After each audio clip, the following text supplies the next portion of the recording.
Good evening, ladies and gentlemen. How are you on this cold evening? Cold winter's evening. Cold winter's evening. It's time to get the fire on. It's time to get the sticks cut. It's time to sharpen Dip the tank. Sharpen that bread knife and start cutting the veg and heat up that pan and that pot and get the soup on. Get the stew on. And get the oven heated to about 400 degrees to make cakes of bread. Slaughter about 17 animals to have enough beef to feed a family of 84 children. Go handy. Make soup for the full winter. Jesus Christ. And everything. So, this week, myself and Michael went up to Dublin to catch High Fade band from Scotland who played in the Sugar Club in Dublin. Very random gig. It was kind of last minute thing. I had sent you a few things on Instagram that I seen that they were in Shop Street in Galway, and I seen their videos and I seen their content, and I'm like, wow, these boys are fucking tasty. Like, they're playing a Rory Gallagher tune, wasn't it? I talked to the drummer then. I was like, what was the crack? He goes, that was the support band. Called Amos Moses, who are based in Galway. We must get talking to them. We must have a chat with them as well. They had a picture of Rory Gallagher on the kick drum, and the boys were just using their drum. They were doing like busking and kind of promoting the gig, and they played in Monroe's, sold out. Brilliant. Yeah. So I had messaged them, I think, and told them what we were about, and trying to get them on the podcast, as I do, hustling and bustling, but ended up kind of saying something that I didn't really. I says, oh, we might go to the gig, and kind of was like, because we're so far from Dublin, I was kind of going Tuesday night. And he's like, we'll see. I put yourself and Luke down on the guest list. I'm like, oh shit, okay, you know what, maybe this is meant to be. So you were, unfortunately, I had work commitments. Yeah, it was last minute too. You couldn't reschedule them for the second week in a row. Tuesday night again. Yeah, Tuesday again. Yeah, unfortunately Luke was tied to his lessons and stuff, but myself and Michael tipped up anyway and parked in the usual spot and darted over the road to. We just got in. Unfortunately, we missed the opening band. I heard you hit bad traffic on the way up. Oh, there was all night shifts in Dublin, digging up the place.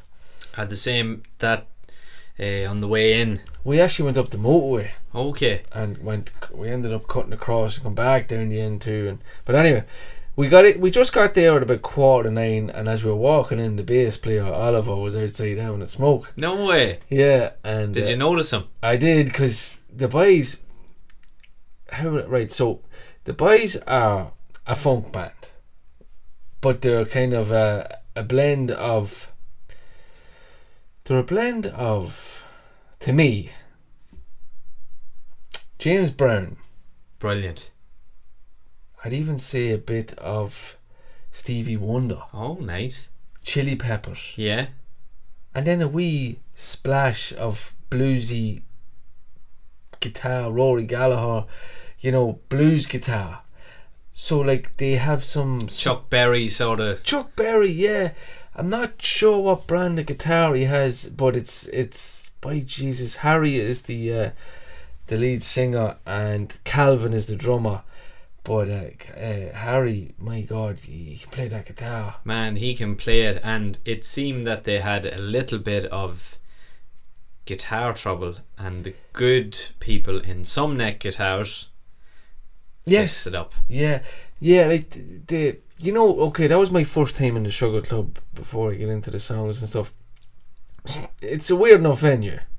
It's almost like one of them, as me and Michael said, like a fancy cinema. Yeah. As the wee couches. I don't know if you were in it before. No, I haven't been in it. So like there's a small balcony. I've seen some pictures. There's like 4 like love seats. So we walked in and it was packed. It was sold out.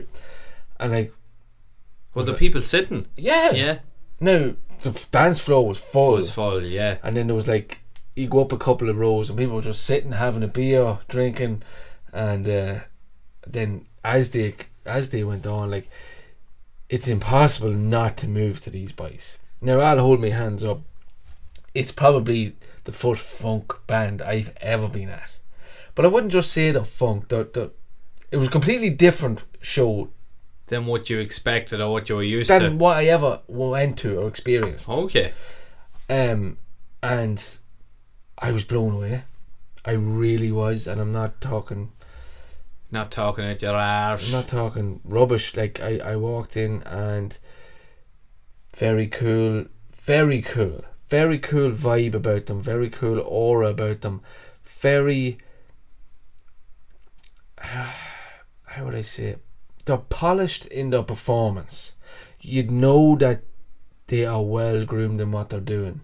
They even have little stunts that they do. I'm sure they repeated on every gig, like the guitarist and the bass player almost swing the guitars at each other and the both of them duck. This kind of crack. Like a double clothesline from the wrestling back yeah, in the day. but they're very good at engaging. Harry, the lead singer, was originally a busker in Aberdeen, I think it is, or Edinburgh. I forget which city they're from. But you can tell that they know how to walk a crowd, is what I'm trying to say. They got it, people engaged.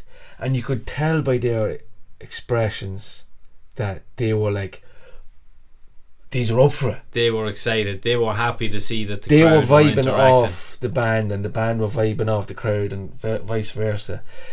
Some of the tracks that they have are just funk beats. They went off. I wouldn't say jazz, but like they went off on Calvin. I got to have a quick chat with him. If you look at our Instagram page, we have a small video of a small little chat that I had with him, and absolutely, I don't know what word, bombastic. The double bass, I sent you the video, like, that was cool, and I actually got a lovely view. Like I was blown away, like how he went from that, slowed it down into play the disco beat, and just got back into the funk disco beat, and you could see Harry, and it was fast. It was fast. Like there's a lot of control to that. That man is a great drummer. Oliver on the bass, I was glued. He's playing a 5-string bass, and he has the mustache. He's the long. It's like it's something out of a 70s movie, right? He has the flared trousers. Cool dude, just cool dude, right? But he's playing with his fingers, right? Obviously, well, not obviously. Some people play with a pick, but he was picking. He was slapping. He was doing everything. He was flawless, and they even had a bit of issue with sound at the start. There was a bit of high end coming through, and it was vibrating and stuff. Their setup is, it's they're road dogs. They're hustling. They're after doing a full tour of America. Done West Coast, East Coast, all over. Came back, done it. They're in the middle of an English and Irish tour. They're playing in Belfast tomorrow night at the Ulster Sports Hall. Yeah, Friday. If any of you are around Belfast tomorrow night, I would like to check them out. Yeah, no, it's worth it. When you're listening to this right now, it's Thursday night. This will likely be late Thursday night or Friday morning by the time you are listening to this. Yeah, no. And they are playing Friday the Ulster 11th of November. Yes, Friday the 11th November in the Ulster Sports Hall. Yes. Very good show, and I'm sure the tickets are reasonably priced. I believe Dublin might have been €15 or 20 quid or something like that. There was a lot of tourists there. Okay, brilliant. A lot of Americans there. Oh, brilliant. Got chatting to a lot too about the podcast, which hopefully will help. A few business cards. But yeah, they have a lot of songs to interact with crowds, with hands up to the left, to the middle, to the right. The producer, I believe, for their upcoming album worked with the Rolling Stones. No way. And that they recorded their album in the same studio as Rolling Stones. I wonder where that was. It's in London. Okay. He told me the name. I think it's actually in the video. Okay. But I'm not going to even... I wonder was it Andy Johns was the producer? Could be. He told me that there was cigarette burns in the carpet, and your man told him that was from the Stones. Okay, yeah. And he just left it there. Yeah. And Calvin, the drummer, great chat with him. You know who he's a massive fan of? Gojira. He's all Gojira tattoos. No way. Loves them. He's the magma. You know that Amazon kind of doll, and he's the thing on his back. Amazonia, isn't it? And I got to have a 5-minute chat with him, and he was like... He was super cool. Of course, He had cool wee Tama rhythm kit was class, yeah. Yeah, and we got talking about different drummers, and he would be a big metalhead as well. He's a fan of Slipknot, Gojira, bands like that. Class. So there's different influences. You can definitely tell. Like Calvin is bringing that little bit of flavour to the drum, and at times, I think Harry has blues in him. He has soul in him. He has blues in him. He has funk in him, and Oliver on the bass is just funk. He's just 70s funk. Disco. Very good. Very, very, very good 3-piece. A lot of action, a lot of interaction. It was a great. What the words I said to him at the end, I said there was just a lovely vibe. It was a great feel. It was raw. The venue is, it is what it is. It's a small venue. Their sound system was just stacked amps. Brilliant. They had house amps, of course, but like that, it was rough and ready. Just got into it. And how long was the set list? They played for a good hour and a half. Just, that's a good show. Without stopping. Yeah, that's a good show. Without stopping. For 15 or 16 euros or 20 quid. Steal. Where could you go wrong with that? Tuesday for an hour night, and a half. Tuesday night. In Dublin. Right in the city centre. And the boys were on the merch stand at the end and talking to people and grinding and getting that name out. I think that's the coolest thing, when you can go and have a chat with the band afterwards. And they were cool to do. Similar to the way we did with the Raven Age, similar to the way we did last summer with Kubla Khan. Yeah, when you think of it. When you think of it that way. Yeah. No, like I think that's part of the hustle now for these bands. They have to. I think they have to, because merch is where the money's made. They have to be, and one thing I'll definitely give kudos to the boys in High Fate is that their Instagram page and their social media page is top notch, and they answer. Harry, the lead singer, I think runs it, and he says I try my best to answer every question that comes in. It's not easy. He says they have a big following, but he says between that and merchandise, interaction is what makes you get places and sell merch these days, because like you just said, everyone loves to shoot the shit for 5 minutes with a band and talk about the music and kind of get to know them. But I would highly recommend checking them out, and tickets are nearly sold out already. They're coming back in January. I believe it's January 21st, around that time. And if you go to their Instagram page, what venue is it?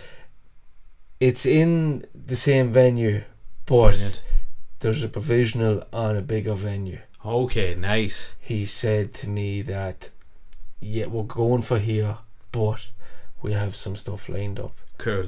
I think he might mention the Academy, or that'd be maybe cool. Vicar Street. Yeah. So be really cool. So I believe they're going places. You were saying your prediction is? Yeah, my prediction in the next year, maybe year and a half, that they will have a big support act with somebody fairly famous. I believe they will be hitting the festival scene. They played Glastonbury this year. They played Electric Picnic. They done like San Diego, California, Sacramento, New York, Boston, Philly. They're heading to France now. Then they're going to Germany, Holland, and then in March they're hitting America again to do a full tour. It'd be busy. They're grinding. It'd be heavy hitting, wouldn't it? It'd be hard going. But I said, what is it like in the van? He says, we fucking love it. Yeah. He says, we great crack. Fucking love it. He says, we're good mates. Yeah. And he said something that what Cottle McKenna said too from the scratch. If there's an argument, it happens on the bus, it finishes on the bus, and it leaves when you step out of the bus. That's it. Yeah. It doesn't get carried on. No. It can't. It brings down that vibe. You could feel the energy from the boys. Yes. And if two lads around, you'd be like, what's going on there? Yeah, and or other people are sheepish. Yeah, and like, oh, it kills the mood. And that's one thing that Harry said to me was that, no, we all are good mates, and that's that's the way it goes. So that's a quick review on the gig in Dublin.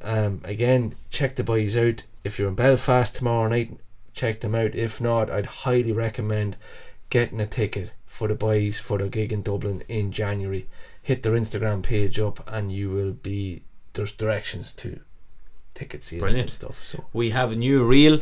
If you check out our Instagram page, That Sound Podcast on Instagram, you will see that there is a reel from Tuesday night, from Gavin's interaction, talking to the band, some footage from the gig, and a couple of other cool bits. That reel was made by our editor. Big shout out. Michael Gartlin. Huge shout out to He Michael. Absolutely nailed it. Check out Michael's Instagram at It's Miko. Michael was also a guest on the podcast for his solo project, his hip hop music, his rapping. Good chat with him going up the road to Dublin. That's also what Michael pursues as well, and he's another guy who's going to be going places. But if you do happen to need some editing work or some visuals, look after, give him a shout. Yeah, definitely. He absolutely nailed it. That's all for season 2. Yes. We're going to take a slight break for a couple of weeks. Yeah. And I'm sure you guys will be anticipating our return for season 3. But while you're waiting, why not go back and have a listen to some of our older episodes? Rewind. What did I muffle that in? No, you didn't. I just said rewind to actually listen back to the old episode. Sorry, I thought I made a boo-boo there. No. Yeah, no, there's almost 50 episodes to choose from season 1. You can go back, and by the time you have a couple listen to it, we'll be back. The structure's going to change a little bit, Luke. The structure is going to change slightly, so with our schedules being a little bit busier, and I guess that's life the way it is, we don't want to stop putting out content altogether, but we can no longer, for now, keep up the guest and album in the same week. And Patreon. Yeah. So if you want to have a look at our weekly news, our Patreon exclusive podcast, please give that a look. That is on Patreon at /That Sound Podcast. Yeah, you have to sign up. There's a couple of different options. If you'd like to sign up to our Patreon, it helps support the podcast. All the details are online there. But yeah, trial and error, Luke, it's just too hard. So next season it'll be 1 week, it'll be an album review, and if you sign up to the Patreon, you'll get the Friday one, and then the following one will be alteration with you'll get a guest. So that'll be the structure for season 3. And thanks again for listening. Absolutely smashed it this season. Tonight is episode 46, and we have from the 25th of March. Yeah, we have done 46 episodes already. Today we hit over 5,000 listens on all streaming platforms. Not including YouTube, Luke. That's not even including YouTube. That's just the streaming platform. So a massive thank you to each and every one of you. Thanks so much. Each and every one of you. Yeah, you. I'm looking at you. Thanks for listening. No, seriously, really appreciate it. And we love the feedback. This is a good time to send us a message about what album you'd like us to do next season. Yeah, who you might like to hear us talk to. Suggest some guests. Yeah. Suggest some gigs that you would like to see us go to and review. We mightn't get to all of them. There's no promises, but we will definitely consider them. Yeah. That's it for a few weeks. We'll chat to you soon. See you soon. Don't miss us too much. Bye bye.